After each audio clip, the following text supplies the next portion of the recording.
사랑하는 성도 여러분, 코로나19로 인하여 주일 예배를 하지 못하므로 또다시 영상 설교로 여러분들을 만나 뵙게 되었습니다.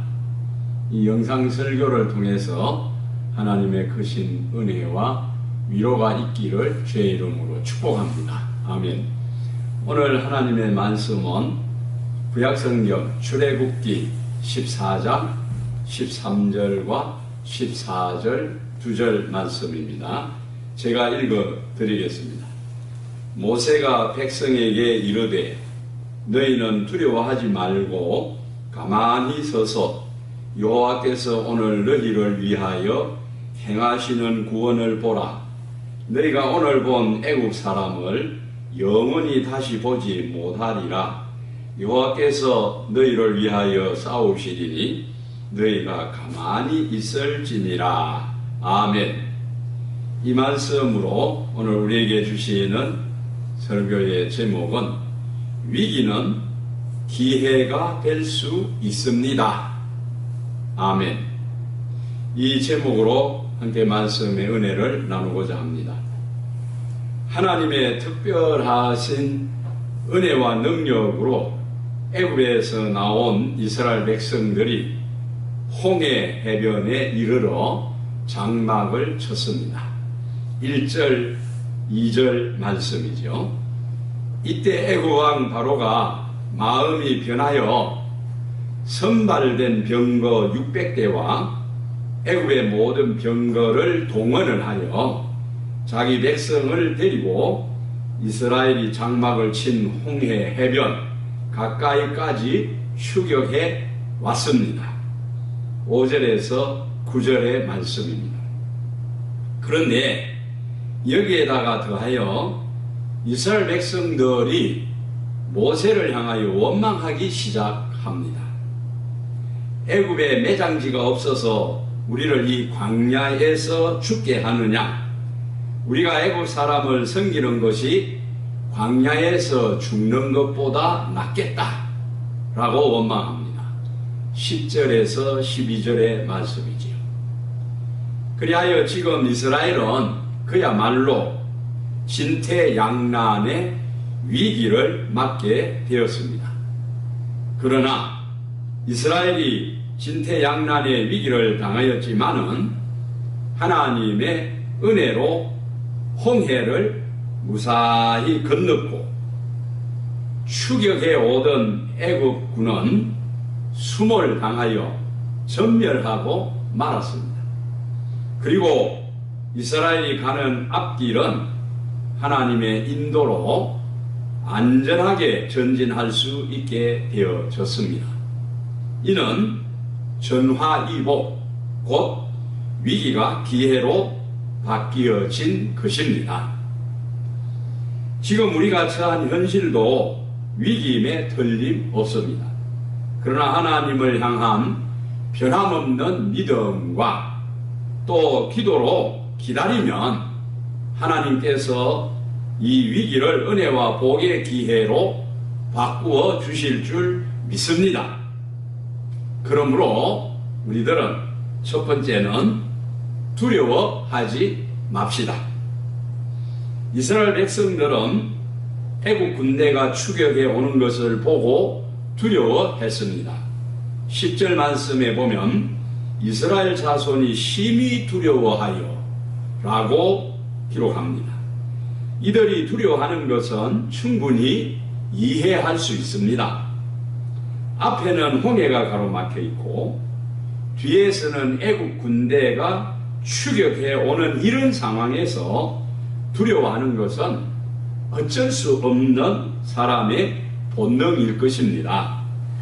그러나 신앙인은 이러한 위기 상황일지라도 모세처럼 하나님이 함께 하시고 인도해 주실 것을 믿고 두려워하지 말고 흔들리지 않아야 합니다.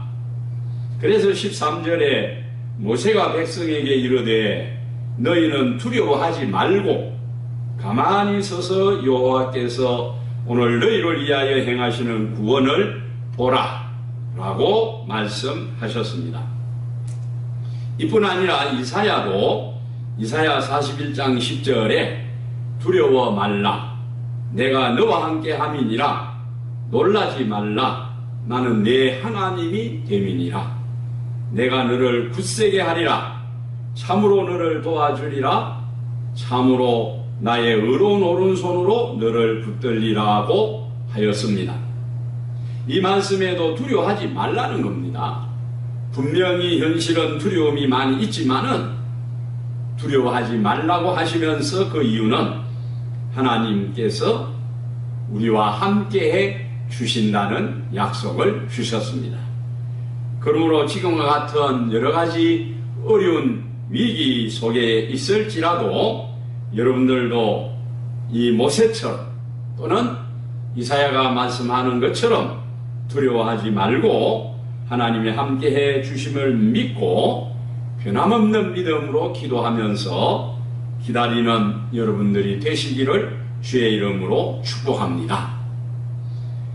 두 번째, 전화위복, 즉 위기가 기회로 바꾸어지는 이러한 은혜를 위하여 믿음을 갖고 기다리는 여러분들이 되시기 바랍니다. 여러분, 모세도 이스라엘 백성들과 같은 사람이요 인간입니다. 똑같은 위기를 지금 그 백성들과 함께 당하고 있는 겁니다. 그렇지만 모세는 하나님에 대한 확신과 믿음으로 백성들을 향하여 외치고 있습니다. 두려워하지 말고 가만히 서서 여호와께서 오늘 너희를 위하여 행하시는 구원을 보라 하고 외치면서 이어서 너희가 오늘 본 애굽 사람을 영원히 다시 보지 아니하리라고 말씀하셨습니다. 두려워하지 말고 가만히 서서 하나님께서 우리를 위하여 행하시는 것을 보라는 겁니다. 이 말씀은 믿음을 가지고 기다리라는 말씀입니다. 그리고 이어서 14절의 말씀은 여호와께서 너희를 위하여 싸우시리니 너희는 가만히 있을지어다 라고 말씀합니다. 모세의 이 말은 어떤 위기의 상황일지라도 하나님께 대한 확신과 믿음을 가지고 기다리라는 겁니다. 그리하면 하나님께서 해결해 주실 것이라는 확신에 찬 외침이고 우리에게 주시는 교훈입니다.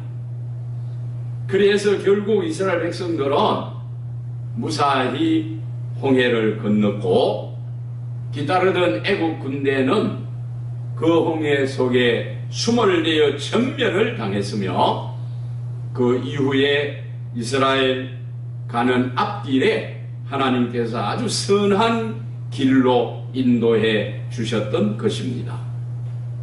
그래서 결국 그들에게 닥친 위기가 이러한 기회로 바뀌어지게 되었다는 사실입니다. 우리 예수님께서 마가복음 5장 36절에 회당장에게 이렇게 말씀하셨습니다. 두려워하지 말고 믿기만 하라. 두려워하지 말고 믿기만 하라고 말씀하셨습니다. 그리고 그 회당장 집에 들어가서 회당장의 딸 소녀의 손을 잡고 달리다굼 하시니 소녀가 일어나 걸었다고 마가복음 5장 41절 42절에 말씀하고 계십니다. 그렇습니다. 우리는 아무것도 두려워하거나 염려하지 말고 비록 현실에 어렵고 힘들고 위기 상황이라 할지라도 아무것도 두려워하거나 염려하지 말고 하나님께 대한 믿음으로 기다리면 된다는 것을 우리 예수님께서도 이렇게 말씀해 주시는 겁니다. 그리하면 하나님께서 분명히 위기를 기회로 만들어 주실 것입니다. 모세 시대의 이스라엘의 위기를 기회로 바꾸어 주신 우리 하나님. 마가복음 5장 36절 이하에서 해당장에게 두려워 말고 믿기만 하라고 하시면서 그 딸 소녀를 일으켜 주셨던 우리 예수님의 말씀처럼 우리도 힘들고 어려운 현실 속에 있을지라도 이 위기를 기회로 만들어 주실 살아계신 하나님을 바라보면서 지금을 이겨나가시는 여러분 모두가 되시기를 주님의 이름으로 축복합니다. 아멘. 할렐루야.